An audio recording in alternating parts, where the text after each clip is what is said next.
একজন মানুষ ছিল। সে একের পর এক খুন করতে করতে ৯৯ জন মানুষকে হত্যা করেছিল। তার হৃদয় একসময় কাঁপতে শুরু করল। সে বুঝতে পারল সে বড় ভুল করেছে। সে একজন আলেমের কাছে গিয়ে জিজ্ঞেস করল, আমার কি তাওবা করার কোনো সুযোগ আছে? আলেম বলল, না, তোমার জন্য কোনো ক্ষমা নেই। রাগে সে সেই আলেমকেও হত্যা করল। এবার তার খুনের সংখ্যা হল ১০০।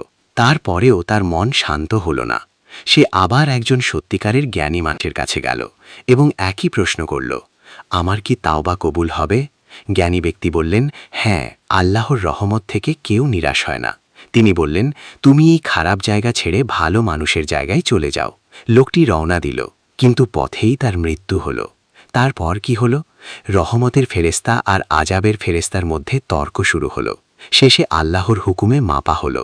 সে ভালো জায়গার দিকে একটু বেশি কাছাকাছি ছিল, আর সেই কারণেই আল্লাহ তাকে ক্ষমা করে দিলেন। আপনি যত বড় গুনাই করেন না কেন, আল্লাহর রহমত তার থেকেও বড়।